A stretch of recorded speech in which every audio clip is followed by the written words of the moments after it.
Thank you so much, Rabbi Werber. Shabbat Shalom and Shana Tova, everyone. So the rumors are true. I'm here to offer you some words of Torah. But before we get into all of that, will you all indulge me in just taking a breath together?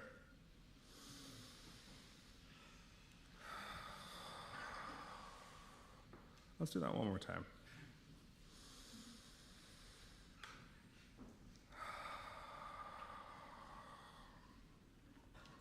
Thank you.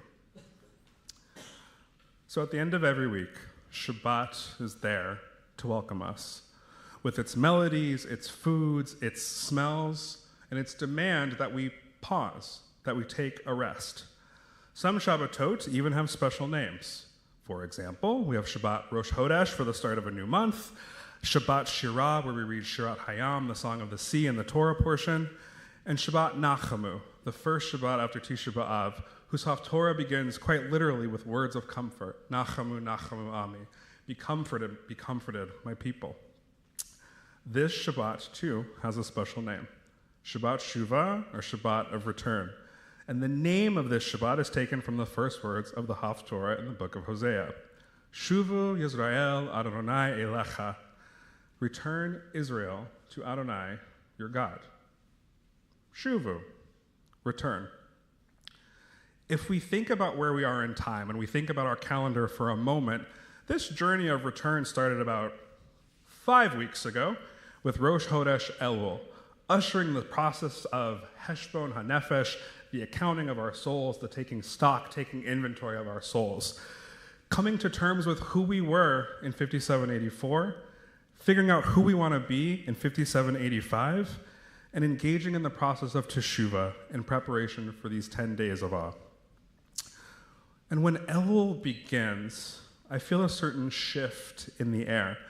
There's an extra energy, a sparkle, a certain je ne sais quoi, and I don't know what. But something feels fundamentally different when Elul starts. And a teaching that has helped me wrap my mind around this energetic shift comes from the Alter Rebbe, Rabbi Shnoyer Zalman of Liadi. And in this teaching, he likens God to a king or an emperor who most of the year resides in his big palace that's very, very far away. And the only way to get to this king, to this emperor, is to very carefully and meticulously go on a very long journey, meet the king's bureaucrats and ministers, and plead your case. And if the bureaucrats and ministers are okay with you, then you can have your audience with the king. But that's the real test. When you plead your case before the king, you still have to be meticulously and flawlessly prepared. However, the Alter Rebbe teaches that in the month of Elul, the king becomes Hamelech Basadeh. The king is in the field. The king comes down from his faraway palace and meets us here, where we are. We can all have an audience with him whenever we want, perhaps to his chagrin every now and again. And I recognize that language of sovereignty and king and kingship for God doesn't resonate with everyone. I myself struggle with it sometimes. But the mystics of our tradition have another understanding of this word, melech. In the series, A Guide to Jewish Practice, Rabbi Miriam Klotz offers this Kabbalistic teaching that melech, the word for king, can be understood as an acronym. Okay. So there are 3 letters in the word melech: mem, lamed, chaf. In this teaching, the mem stands for moach, or brain. The lamed is lev, for heart.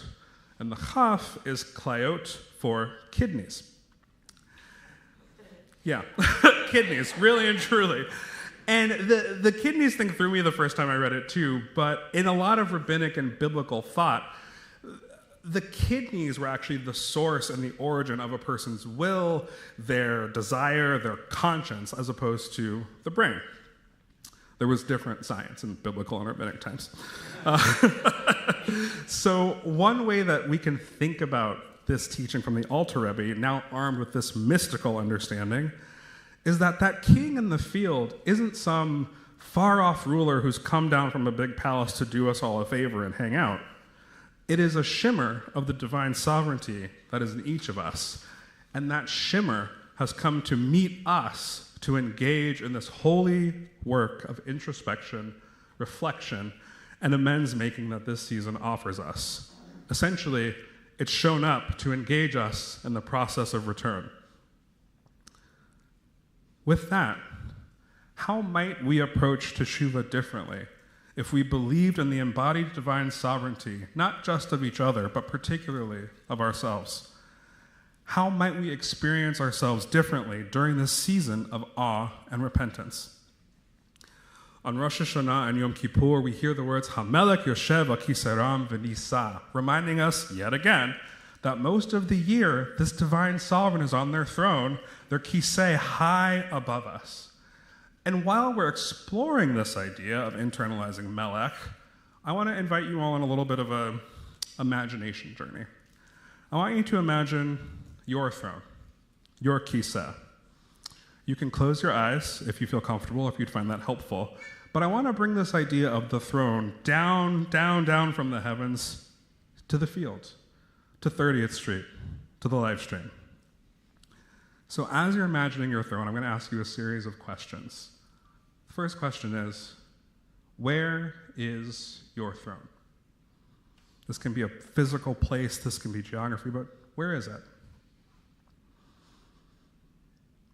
And now that you've got where it is, or you're sort of narrowing in on where it is, what's it made out of? What's its material? What color is it? And when you've got this image, what does it feel like to sit in it, to sit in this throne? And while you're there, when was the last time you sat in it? If it's been a while, you might ask yourself, how does it feel to return to it? And lastly, how's your posture while you're sitting in your throne? Just be in this imagining for a breath or two.